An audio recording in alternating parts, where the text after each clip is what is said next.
أعوذ بالله من الشيطان الرجيم بسم الله الرحمن الرحيم الشهر الحرام بالشهر الحرام والحرمات قصاص فمن اعتدى عليكم فاعتدوا عليه بمثل ما اعتدى عليكم واتقوا الله واعلموا أن الله مع المتقين وأنفقوا في سبيل الله ولا تلقوا بأيديكم إلى التهلكة وأحسنوا إن الله يحب المحسنين وأتموا الحج والعمرة لله فإن أحصرتم فما استيسر من الهدي ولا تحلقوا رؤوسكم حتى يبلغ الهدي محله فمن كان منكم مريضا أو به أذى من رأسه ففدية من صيام أو صدقة أو نسك فإذا أمنتم فمن تمتع بالعمرة إلى الحج فما استيسر من الهدي فمن لم يجد فصيام 3 أيام في الحج و7 إذا رجعتم تلك 10 كاملة ذلك لمن لم يكن أهله حاضر المسجد الحرام واتقوا الله واعلموا أن الله شديد العقاب۔ ترجمہ: الشہر الحرام عزت والا مہینہ، بالشہر الحرام عزت والے مہینے کے بدلے ہے، والحرمات اور ساری عزت والی چیزیں قصاص بدلے کی چیزیں ہیں، فمن اعتدى علیکم پس جو شخص زیادتی کرے تم پر، فاعتدوا علیہ پس تم بھی اس پر زیادتی کرو، بمثل ما اعتدى علیکم جیسے کہ اس نے زیادتی کی ہے تم پر، واتقوا اللہ اور اللہ تبارک و تعالیٰ سے ڈرتے رہو، واعلموا اور جان لو، ان اللہ مع المتقین کہ بے شک اللہ تبارک و تعالیٰ پرہیزگاروں کے ساتھ ہے، وَأَنفِقُوا فِي سَبِيلِ اللَّهِ اور تم خرچ کرو اللہ تبارک و تعالیٰ کے راستے میں، وَلَا تُلْقُوا بِأَيْدِيكُمْ إِلَى التَّهْلُكَةِ اور نہ ڈالو تم اپنے ہاتھوں کو ہلاکت میں، وَأَحْسِنُوا اور تم نیکی کرو، إِنَّ اللَّهَ يُحِبُّ الْمُحْسِنِينَ بے شک اللہ تبارک و تعالیٰ پسند کرتا ہے نیکی کرنے والوں کو، وَأَتِمُّوا الْحَجَّ وَالْعُمْرَةَ لِلَّهِ اور تم پورا کرو حج اور عمرہ کو اللہ تبارک و تعالیٰ کے لیے، فَإِنْ أُحْصِرْتُمْ پس اگر تم روک دیے گئے، فَمَا اسْتَيْسَرَ مِنَ الْهَدْيِ تو جو آسانی ہو قربانی میں سے وہ کرو، وَلَا تَحْلِقُوا رُؤُوسَكُمْ اور نہ منڈاؤ تم اپنے سروں کو، حتیٰ یبلغ الہدی محلہ یہاں تک کہ پہنچ جائے قربانی کا جانور اپنے حلال ہونے کی جگہ کو، فمن کان منکم مریضا پس جو شخص تم میں سے بیمار ہو، او بہ اذی من رأسہ یا اس کو تکلیف ہو اپنے سر میں، ففدیۃ من صیام تو فدیہ لازم ہے روزوں سے،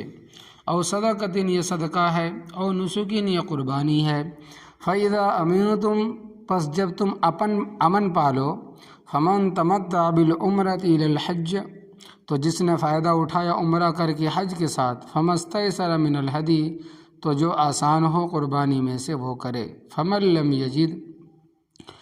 پس جو شخص قربانی کا جانور نہ پائے، فصیام 3 ایام فی الحج تو 3 دنوں کے روزے لازم ہے حج کے دنوں میں، و7 اذا رجعتم اور 7 روزے جب تم واپس لوٹ آؤ، تلک 10 کاملہ یہ 10 ہو گئے پورے، ذالک یہ حکم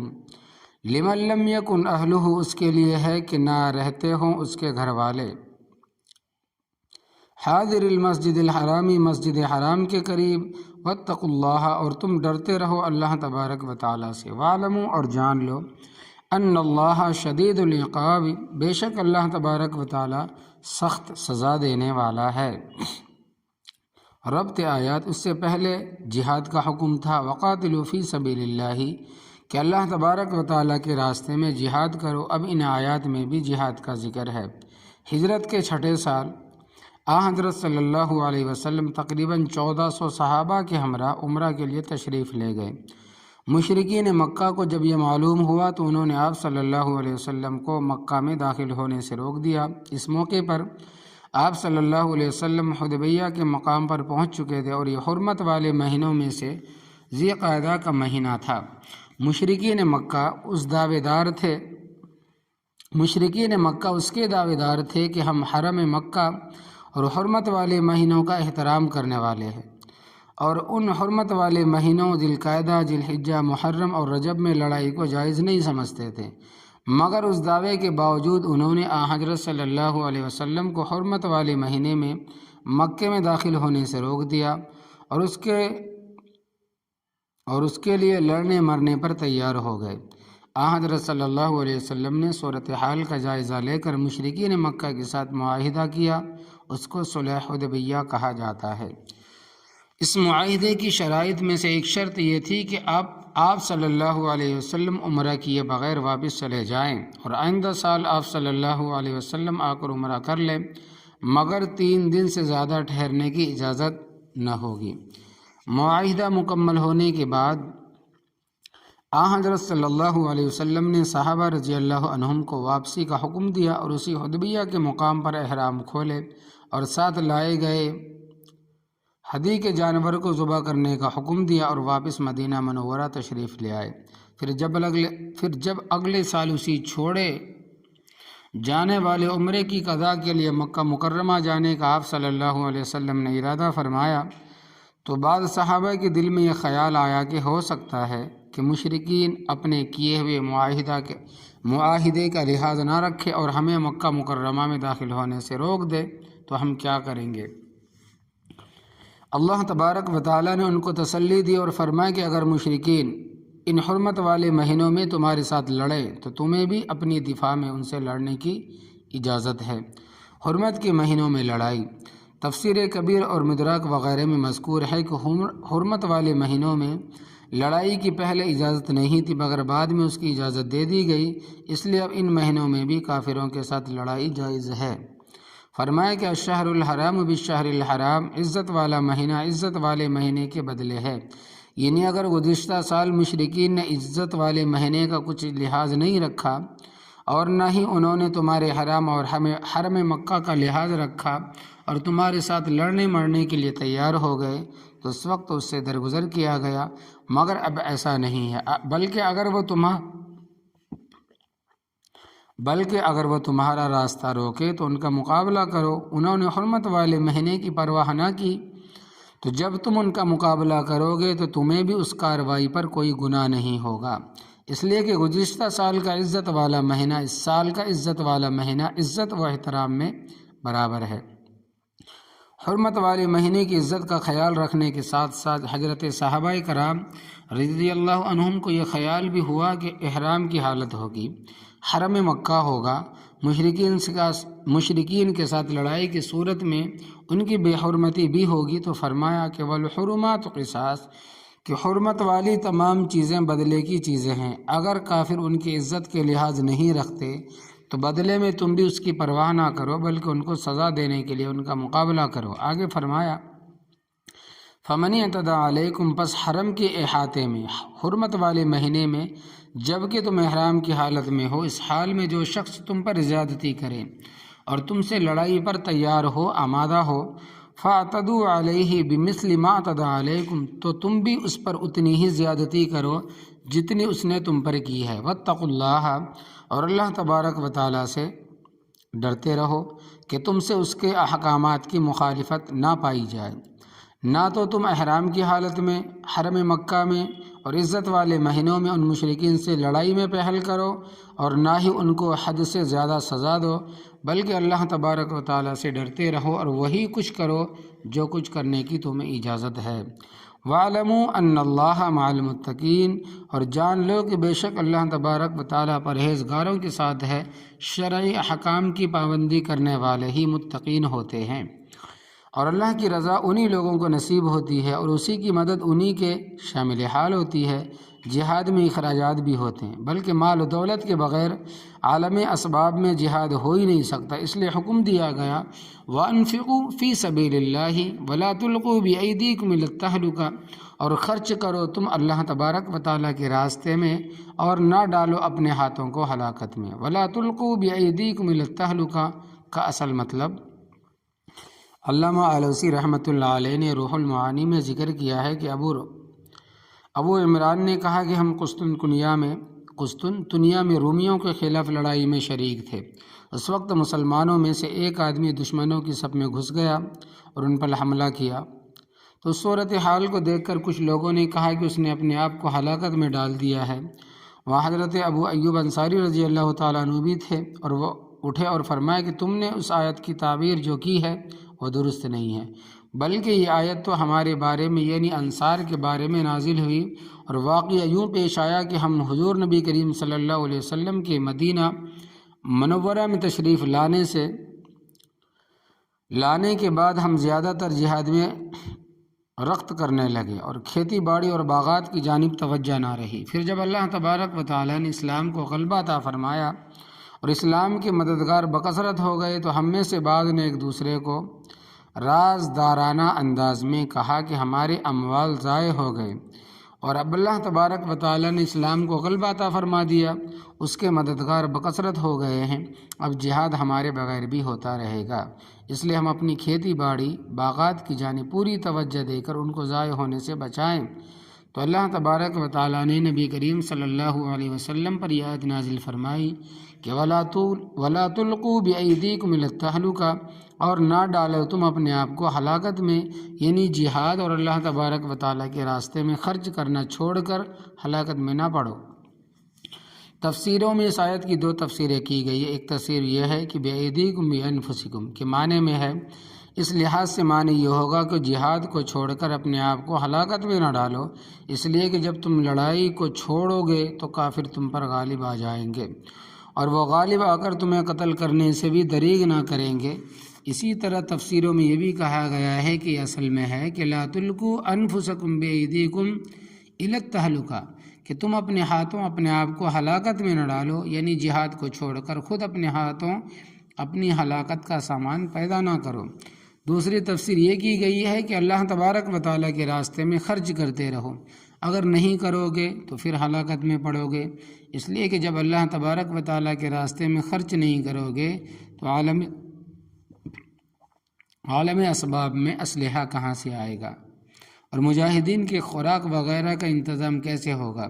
جب یہ نہیں ہوگا تو جہاد نہیں کر سکو گے اور پھر ہلاکت میں مبتلا ہو جاؤ گے۔ وَأَحْسِنُوا، اور تم احسان کرو، احسان عبادات میں بھی کرو اور معاملات میں بھی۔ عبادات میں احسان یہ ہے کہ انتہائی خشوع اور عاجزی کے ساتھ عبادت کرو، جیسا کہ بخاری مسلم وغیرہ کی روایت میں ہے۔ یہ روایت حضرت عمر ابن خطاب رضی اللہ تعالیٰ عنہ سے ہے کہ نبی کریم صلی اللہ علیہ وسلم کے پاس انسانی شکل میں حضرت جبرائیل علیہ السلام آئے اور آپ صلی اللہ علیہ وسلم سے اسلام، ایمان، احسان، قیامت کے بارے میں سوالات کیے۔ اسی روایت میں ہے کہ حضرت جبرائیل امین علیہ السلام نے کہا اخبرنی عن الاحسان، کہ آپ مجھے احسان کے بارے میں بتائیں کہ احسان کیا ہے۔ تو آپ صلی اللہ علیہ وسلم نے فرمایا کہ ان تعبد اللہ کأنک تراہ فإن لم تکن تراہ فإنہ یراک، کہ تو اللہ تبارک و تعالیٰ کی عبادت اس طرح خشوع اور عاجزی سے کرو کہ اس کو دیکھ رہا ہے، کہ تو اس کو دیکھ رہا ہے، پس اگر تو اس کو نہیں دیکھ رہا ہے تو یقین کر لے کہ وہ تجھے دیکھ رہا ہے۔ اور معاملات میں احسان یہ ہے کہ ہر فرد کے ساتھ اس کی حیثیت کے مطابق اچھا سلوک کرے۔ مسلم شریف کی روایت میں ہے کہ نبی کریم صلی اللہ علیہ وسلم نے فرمایا ان اللہ تعالی كتب الإحسان على كل شيء فإذا قتلتم فأحسنوا القتلة وإذا أذبحتم فأحسنوا الذبحة وليحد أحدكم شفرته ويسرع ذبيحة، بے شک اللہ تبارک و تعالیٰ نے ہر چیز کے معاملے میں احسان کا حکم دیا ہے، پس جب تم کسی کو قتل کرو تو قتل میں اچھا انداز اختیار کرو، اور جب تم کسی جانور کو ذبح کرو تو ذبح بھی اچھی طرح کرو، اور جانور کو ذبح کرنے سے پہلے اچھی چھری کو اچھی طرح تیز کرو، اپنی چھری کو اچھی طرح تیز کرو اور اپنے ذبیحہ کو آرام پہنچاؤ۔ اور یہاں میں بھی اس کا حکم دیا گیا ہے، اور یہاں میں بھی اس کا حکم دیا گیا ہے کہ قرابت داروں، مسکینوں، محتاجوں اور اللہ تبارک و تعالیٰ کے راستے میں جہاد کرنے والوں کے ساتھ اچھا سلوک کرو۔ ان اللہ یحب المحسنین، بے شک اللہ تبارک و تعالیٰ احسان کرنے والوں کو پسند کرتا ہے۔ وَأَتِمُّ الْحَجَّ وَالْعُمْرَةَ لِلَّهِ، اور تم پورا کرو حج اور عمرہ کو اللہ تبارک و تعالیٰ کے لیے۔ اس رکوع کی ابتدا میں ذکر تھا کہ آپ صلی اللہ علیہ وسلم سے چاند کے بارے میں پوچھتے ہیں۔ قُلْ هِيَ مَوَاقِيتُ لِلنَّاسِ وَالْحَجِّ، تو آپ کہہ دیں کہ یہ اوقات ہے لوگوں کے حج کے لیے۔ اب یہاں سے حج اور عمرہ کے کچھ مسائل بیان کیے جا رہے ہیں۔ حج کے 5 دن 9، 10، 11، 12، 13 ذی الحجہ ہے۔ ان ایام میں عمرہ کرنا مکروہ ہے، اور ان 5 دنوں کے علاوہ سارا سال عمرہ کرنا جائز ہے۔ رمضان المبارک میں عمرہ کرنے کا ثواب زیادہ ہے۔ بخاری اور مسلم روایت میں ہے کہ رمضان المبارک میں عمرہ کرنا حج کے برابر ثواب رکھتا ہے۔ 5 دنوں میں عمرہ کرنا مکروہ، اس لیے کہ جو شخص حج کے دنوں میں عمرہ کرے گا تو وہ افضل عمل یعنی حج کو چھوڑ کر ادنا عمل یعنی عمرہ کو اختیار کرے گا تو یہ مکروہ ہے، مگر عمرہ ہو جائے گا۔ اب اس آیت میں حکم دیا جا رہا ہے کہ اگر کسی نے حج یا عمرہ کا احرام باندھ لیا تو اللہ تبارک و تعالیٰ کی رضا کے لیے اس کو پورا کرے، ادھورا نہ چھوڑے، اس لیے کہ احرام باندھنے کے ساتھ اس کا مکمل کرنا ضروری ہو جاتا ہے۔ اگر تمہیں روک دیا جائے تو پھر معاملہ جدا ہے، وقتی طور پر اس کو توڑ دو، جیسا کہ نبی کریم صلی اللہ علیہ وسلم نے حدیبیہ میں عمرہ توڑ دیا تھا، مگر اس کی قضا ضروری ہے جیسا کہ نبی کریم صلی اللہ علیہ وسلم نے قضا کی تھی۔ اس لیے آگے حکم دیا فَإِنْ أُحْصِرْتُمْ فَمَا اسْتَيْسَرَ مِنَ الْهَدْيِ، پس اگر تم روک دیے گئے تو قربانی کے جانوروں میں جو آسانی سے میسر ہو اس کی قربانی کرو۔ احصار کا مطلب یہ ہے کہ اگر تم آگے سفر جاری نہ رکھ سکو بلکہ روک دیے جاؤ۔ امام بخاری رحمہ اللہ اور امام ابو حنیفہ رحمۃ اللہ علیہ وغیرہ فرماتے ہیں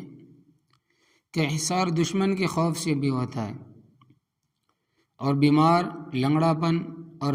نفقہ کے ختم ہو جانے کی صورت میں بھی ہوتا ہے۔ اور امام شافعی رحمۃ اللہ علیہ فرماتے ہیں کہ احصار صرف دشمن کے خوف کی وجہ سے ہو سکتا ہے، یعنی دشمن روک دے، آگے نہ جانے دے تو یہ احصار ہے، اس کے علاوہ بیماری وغیرہ کی وجہ سے احصار نہیں ہوگا۔ اور انہوں نے دلیل میں یہ فرمایا کہ نبی کریم صلی اللہ علیہ وسلم کو دشمنوں نے روکا تھا اور اس کی وجہ سے آپ صلی اللہ علیہ وسلم نے عمرہ کو توڑ دیا تھا، تو یہ احصار ہے۔ اور امام ابو حنیفہ رحمہ اللہ فرماتے ہیں کہ یہ تو ایک دفعہ ہے، اس میں احصار کے اسباب میں سے ایک سبب کا ذکر ہے، اس سے یہ لازم نہیں آتا کہ اس کے علاوہ باقی اسباب کی وجہ سے احصار نہیں ہوتا۔ وَلَا تَحْلِقُوا رُؤُوسَكُمْ، اور نہ منڈاؤ تم اپنے سروں کو، حَتَّى يَبْلُغَ الْهَدْيُ مَحِلَّهُ، یعنی کہ گنجا نہ کراؤ تم اپنے سروں کو، حَتَّى يَبْلُغَ الْهَدْيُ مَحِلَّهُ، یہاں تک کہ پہنچ جائے وہ قربانی کا جانور اپنے حلال ہونے کی جگہ پر، اور حلال ہونے کی جگہ حرم ہے۔ اس لیے کہ سورۃ الحج آیت نمبر 33 میں ہے کہ ثُمَّ مَحِلُّهَا إِلَى الْبَيْتِ الْعَتِيقِ، پھر ان کے حلال ہونے کی جگہ پرانا گھر ہے، قربانی حرم کے علاقے میں کرنی ہے۔ امام شافعی رحمۃ اللہ علیہ فرماتے ہیں کہ جہاں احصار ہوا روکا گیا ہے وہیں قربانی کی جگہ ہے، جہاں رکاوٹ واقع ہوئی ہے وہیں قربانی کر دے۔ وہ یہ دلیل دیتے ہیں کہ سن 6 ہجری میں جب حضرت صلی اللہ علیہ وسلم اور صحابہ کرام رضی اللہ عنہم کو حدیبیہ کے مقام پر روکا گیا تھا تو آپ صلی اللہ علیہ وسلم نے وہیں قربانی کر کے احرام کھول دیا تھا۔ امام اعظم ابو حنیفہ رحمۃ اللہ علیہ فرماتے ہیں کہ حدیبیہ حرم کے ساتھ متصل ہے، اور حضرت صلی اللہ علیہ وسلم نے قربانی حرم میں کی تھی، لہذا قربانی حرم میں ہی ہوگی۔ تو اس کی صورت یہ ہوگی کہ دوسرے جانے والے کے ہاتھ قربانی بھیج دی جائے گی، اور اس سے طے کر لیا جائے گا کہ فلاں دن فلاں وقت تو نے حدود حرم میں قربانی کرنی ہے۔ پھر طے شدہ پروگرام کے مطابق جب سمجھے کہ قربانی ہو گئی ہے تو احرام سے نکل آئے۔ یہ اس زمانے کی بات ہے جب موجودہ مواصلاتی نظام نہیں تھا۔ اب نقد رقم دے دے گا، وہیں سے خرید کر ذبح کرے کہ فون پر بتا دے کہ آپ کی قربانی ہو گئی ہے، اور محصر احرام سے نکل آئے گا۔ از مرتب اور احرام میں کچھ چیزیں ممنوع ہے، مثلا سلا ہوا کپڑا نہیں پہن سکتا، سر نہیں ڈھانپ سکتا، خوشبو نہیں لگا سکتا، بال اور ناخن نہیں کاٹ سکتا، بیوی کے پاس نہیں جا سکتا، شکار نہیں کھیل سکتا، خشکی وغیرہ کا۔ لیکن اگر کوئی مجبوری ہو اور احرام سے نکلنے سے پہلے سر منڈوانا پڑ جائے تو اس سے متعلق فرمایا کہ فمن کان منکم مریضا، پس جو شخص تم میں سے بیمار ہو، او بھی عدم من رأسہ، یا اس کو تکلیف ہو، اپنے سر میں زخم آ گیا ہے، جوئیں اتنی زیادہ پڑ گئی ہیں کہ سر منڈانے کی ضرورت پڑ گئی، ففدیۃ من صیام او صدقۃ او نسک، تو فدیہ لازم ہے، روزوں سے یا صدقہ ہے یا قربانی ہے۔ فدیے میں ان چیزوں کا اختیار ہے جو آسان و اختیار کر لے، چاہے 3 دن کے روزے رکھے، چاہے 3 صاع گندم 6 مسکینوں کو دے، ہر مسکین کو نصف صاع دے، یا 1 بکری کی قربانی دے۔ حدیث پاک میں آتا ہے کہ حضرت عقاب بن عمرہ ہانڈی کے نیچے آگ جلا رہے تھے، حضرت صلی اللہ علیہ وسلم ان کے پاس سے گزرے، دیکھا جوئیں اس کے سر سے منہ پر گر رہی تھیں۔ آپ صلی اللہ علیہ وسلم نے فرمایا کہ کیا یہ تجھے تکلیف پہنچا رہی ہے؟ کہنے لگے ہاں، مگر میں حرام میں ہوں یا رسول اللہ صلی اللہ علیہ وسلم۔ تو آپ صلی اللہ علیہ وسلم نے فرمایا کہ حلق کرا لے اور 6 مسکینوں کو 3 صاع صدقہ دے دے۔ فرمایا فَإِذَا أَمِنْتُمْ، پس جب تم امن پالو، فَمَنْ تَمَتَّعَ بِالْعُمْرَةِ إِلَى الْحَجِّ، پس جس نے فائدہ اٹھایا عمرہ کر کے حج کے ساتھ، یعنی پہلے عمرہ کیا پھر حج کیا ایک سفر میں، فَمَا اسْتَيْسَرَ مِنَ الْهَدْيِ، تو جو آسان ہو قربانی میں سے وہ کرے۔ یہ دم شکر ہے کہ ایک سفر میں عمرے کی سعادت بھی حاصل کر لی اور حج کی سعادت بھی حاصل کی۔ شکریہ کے طور پر قربانی دے، اس کا گوشت خود بھی کھا سکتا ہے، دوسروں کو بھی کھلا سکتا ہے۔ اگر قربانی دینے کی طاقت نہیں ہے یا ملی نہیں ہے تو فرمایا کہ فَمَن لَّمْ يَجِدْ، پس جو شخص نہ پائے قربانی کا جانور، فَصِيَامُ ثَلَاثَةِ أَيَّامٍ فِي الْحَجِّ، تو 3 دنوں کے روزے لازم ہے، حج کے دنوں میں 7، 8، 9 کو رکھے، وَسَبْتٍ إِذَا رَجَعْتُمْ، اور 7 روزے جب تم واپس لوٹو گھر کو حج کے دنوں کے ختم ہونے کے بعد۔ اگر حرم میں ٹھہر گیا ہے تو وہاں بھی رکھ سکتا ہے، واپسی پر راستے میں بھی رکھ سکتا ہے، اگر گھر آ کر بھی رکھ سکتا ہے تو یہ بھی ٹھیک ہے۔ فرمایا کہ تِلْکَ عَشَرَةٌ کاملہ، یہ 10 ہو گئے پورے۔ ذالک، یہ حج تمتع اور قربانی، لمن لم یکن اہلہ حاضر المسجد الحرام، اس لیے ہے کہ نہ رہتے ہوں اس کے گھر والے مسجد حرام کے قریب، اس کے لیے ہے کہ نہ رہتے ہو اس کے گھر والے مسجد حرام کے قریب، یعنی مسجد حرام کے پاس رہنے والے نہ ہو۔ حج تمتع اس آدمی کے لیے جائز ہے جو حدود حرم کا رہنے والا نہ ہو، وہاں کے رہنے والوں کے لیے عمرہ کرنا کوئی مشکل نہیں ہے، جب چاہیں حدود حرم سے باہر جا کر احرام باندھ کر مکہ مکرمہ آ کر عمرہ کر لے۔ فرمائے کہ واتقوا اللہ، اور تم ڈرتے رہو اللہ تبارک و تعالیٰ سے کہ اس کی نافرمانی نہ کرو، وَاعْلَمُوا، اور جان لو، ان اللہ شدید العقاب، کہ بے شک اللہ تبارک و تعالیٰ سخت سزا دینے والا ہے اگر تم نافرمانی کرو گے، لہذا اس کے احکامات پر عمل کرو۔ اللہ تبارک و تعالیٰ عمل کی توفیق عطا فرمائے، آمین یا